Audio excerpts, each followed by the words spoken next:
Hello and welcome.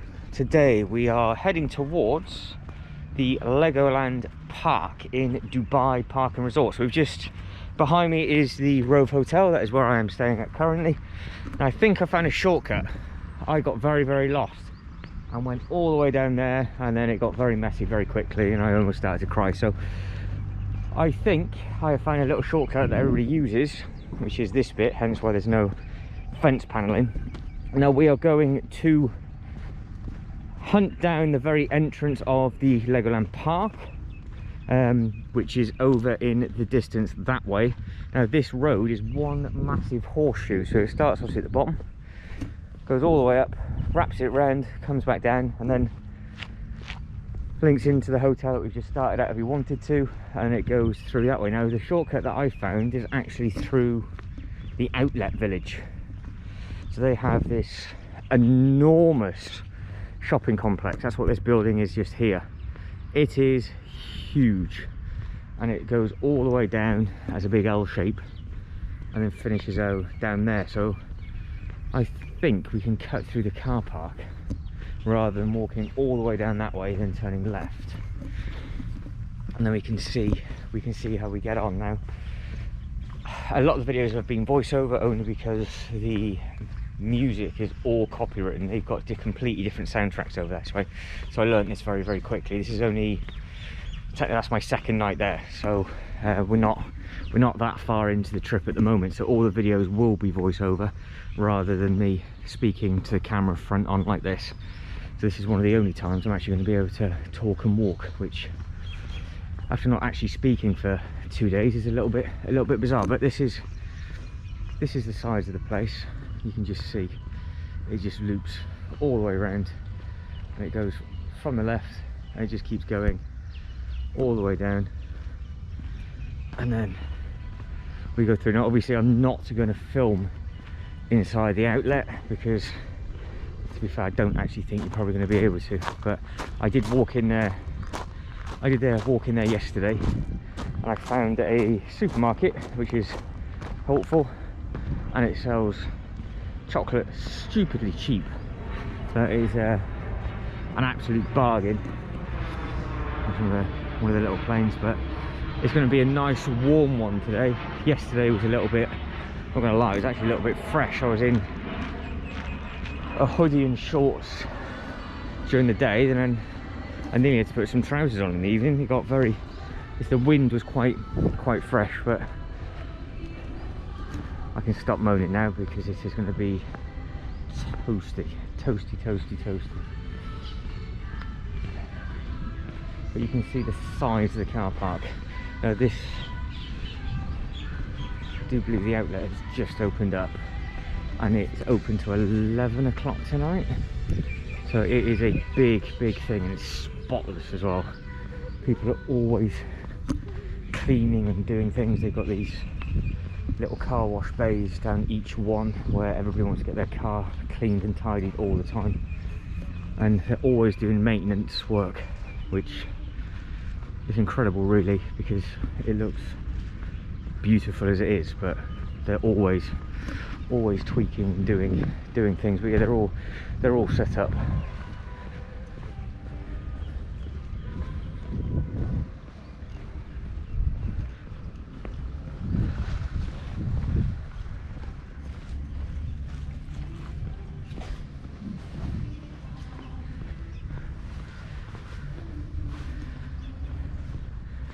I think the facility is that big. It's got 5 or 6 different entrances, because that's entrance number 2. So we're still going down, but we are cutting down where we want to go. So we've taken a big chunk off the Rove Hotel is there. It's a big building in the distance in the background, just over that way. And now I think we can cut sort of down and over, and then we will hit the Riverland sign, which is the sign that I found last time, and then I think I found a direct route through Riverland to get to the front of the entrance. So it's really not too far. I mean, I'm going some, and we're 5 minutes in, but yeah, see, there's entrance There's entrance number 1 just there. So where we first started, we must have been at entrance number 5 or entrance number 6. But what I will do is I will do this again at night, coming back, just so you can see how lit it is and how busy that car park is, because I walked through the car park, well, part of the car park, not what I've just done, but I walked through a little bit of it last night, and the queues for the taxis were absolutely massive, because I went in to get some snacks last night. So I found that you can go there, and like I said, it was very, very, very cheap. So I mean, you can do it on a budget, or you can spend a load of money at the same time, which, you know, it depends on where you want to go and where you want to eat. But I'm lucky because I've got breakfast included in the hotel, so that's fine. So I stuff my face with all of that.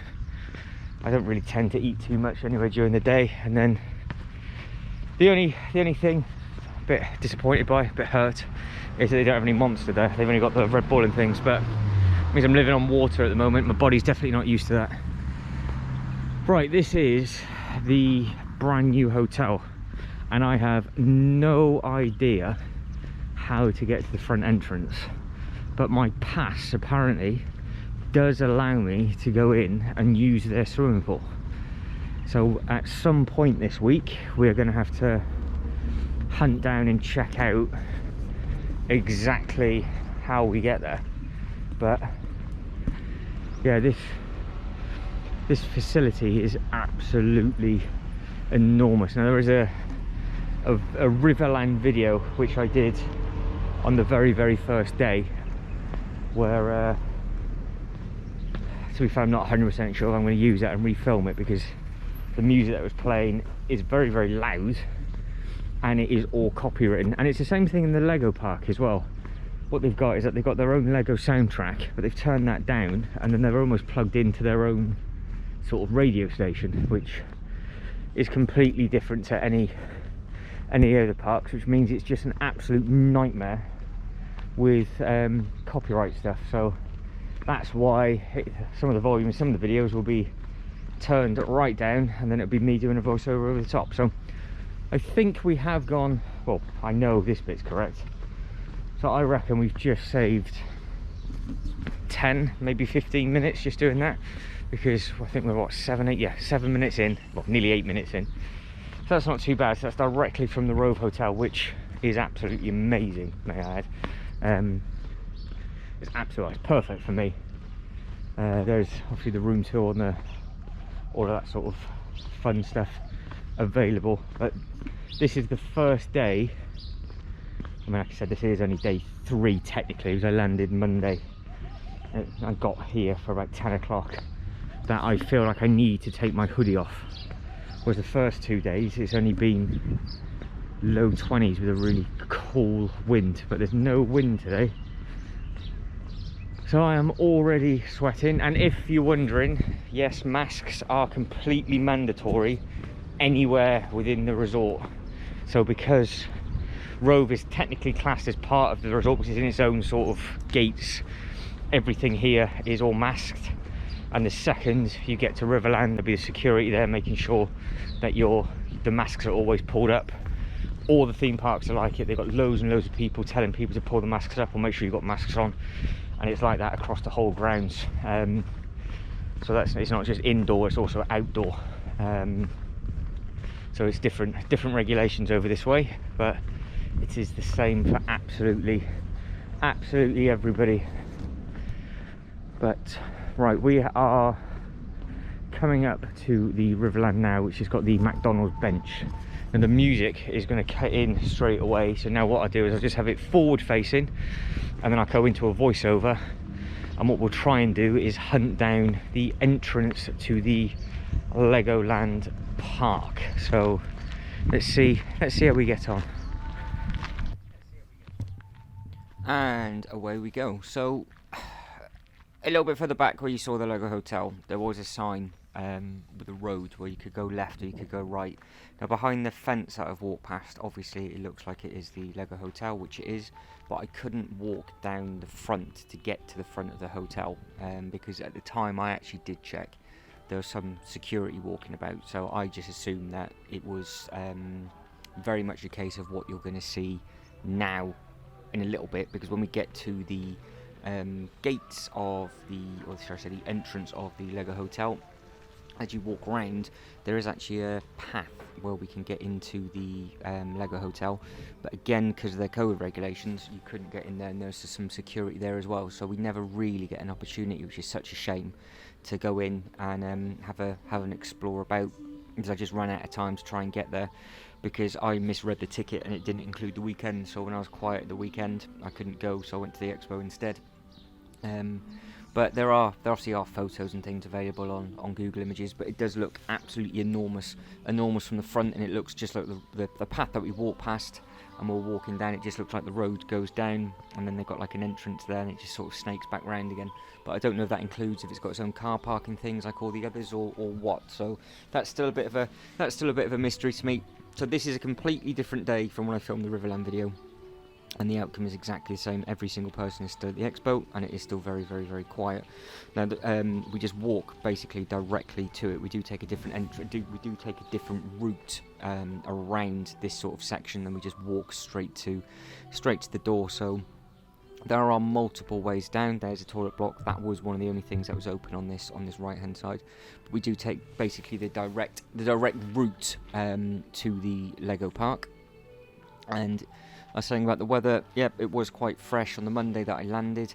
So I left the UK in the evening, so if you've been following it from the beginning, left as an overnight flight, landed, I want to say about 7:30 their time, got back to I was checked into the hotel by 10 in the morning, and then came straight out on the Monday to explore, and the Monday was just like this. Tuesday was the same, Wednesday was the same. Thursday evening it picked up a little bit, and then Friday there were people walking around, but it was more tourists rather than locals. So it looked like a lot of people were coming down on their holidays because either the half terms and everything like that had started. So we had the whole thing to ourselves. But when I do this walk at night, there is a bit more of an atmosphere, because obviously it's all lit and it does look very, very pretty. But if you are thinking of hiring a car and parking at this exit, or should I say the entrance by the McDonald's, this is exactly how long it's going to take you to walk to the Legoland Park. And then on the other side there is actually another way into the Riverland, which is a little bit closer to Bollywood, so it is a couple of minutes shorter, but I don't know how further the drive is, so overall it could be there or thereabouts the same. So see, that hotel still keeps going, and I couldn't get anywhere nearer than that, which is such a shame. It was a little bit of a tease, but it didn't half look nice lit up at night, and it's not long been open, because I know they had a lot of delays. I think it opened back in 2019, maybe 2020, I think. Or to be fair, I have seen an article that date was dating from 2021, saying it grand opening in February. So the dates are a little bit mixed, but the rooms, I'm assuming, are absolutely enormous, and maybe one day if I ever go back I would like to stay at that hotel. It's on my bucket list to try and stay at every single Lego hotel around the world, really. I know it sounds a bit weird, but I thought that would be quite nice, because I've done Germany, I've done Billund, and I've done Windsor so far, so it would be nice to get this one off. So this is the entrance to the Lego Park. See how close that was compared to the rest of the Riverland walk. So if you just stay to the right hand side, just walk up, this is it. This is where we get to. So we'll have a look at a couple of models now, which are really, really nice. It's very open, which is really, really nice. They have got some models dotted around, and then you've got some photo opportunities for Legoland Dubai, and then they still are a bit old school with regards to them trying to sell you bits and pieces before you get to the front gate, which is the only park that I've seen them do this at. I'm assuming they used to do that at all the other parks, and they pulled all of that out, so maybe it will get round to here, and they just won't do that anymore, because there's a lot of pay-to-play games within the Legoland Dubai, whereas if you've been to Windsor, you know that a lot of them have now been replaced with either new rides, or they've just been replaced with like grab machines and things like that, rather than people sort of asking you to play basketball shoots and stuff. It's just one of the only things that doesn't quite fit. I'd rather have a Lego themed play area than a pay to play, but they are still dotted around the Windsor one, but not as much as what they were. So maybe that'll get sort of rolled out across all the other older parks that haven't yet been touched. But like I keep saying, you don't have that at the water park, and there are a lot more rides within the water park section. So I spotted this straight away. I didn't see this when I came in on the Tuesday when I actually filmed the Miniland, and this was the entrance to the hotel.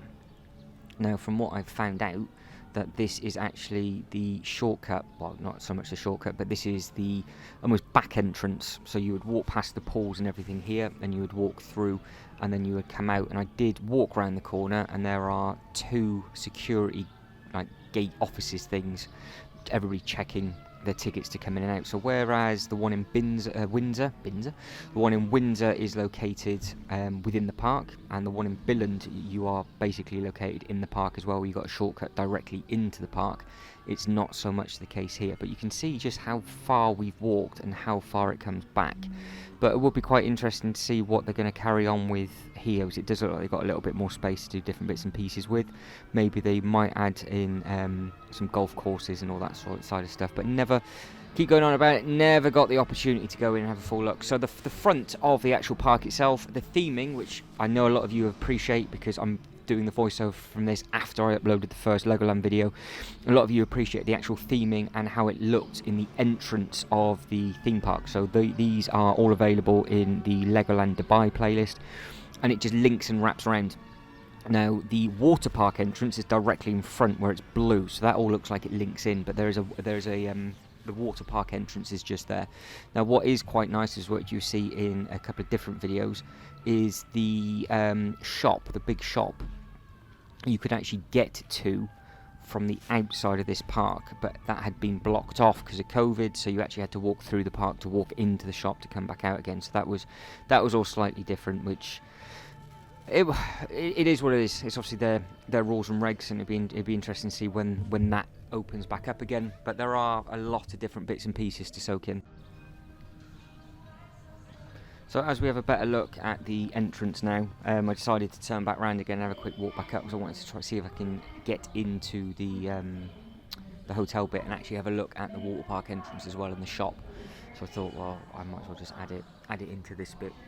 But you can see, like I was saying, about the theming just links, so it goes all the way from here. You've got these sort of big canopy things, and it links all the way through.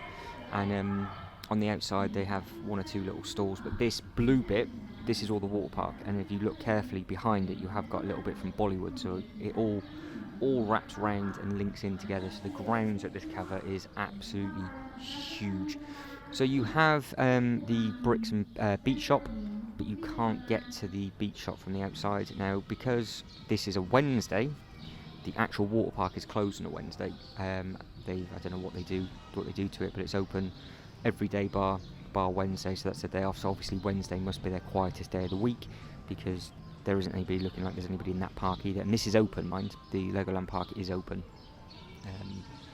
But there are all the ticket offices. That was the big shop that was in front of us to the left hand side, which you couldn't get in. And then again we get a little bit closer to the ticket offices, and that's obviously where you queue up to get your passes, your annual passes and everything like that. So there's loads and loads of different ticket booths there. So again, you can just imagine how busy that is in the evening. And then we go back round to see if I can have a better look at the Castle Hotel, which doesn't work out, I'm afraid. So guys, I think I'm going to wrap it up there. But as always, if you can like and subscribe and all that good stuff, that'd be absolutely fantastic. But as always, thanks so much for watching. You guys take care, and I hope to catch you in the next one. Ta-da.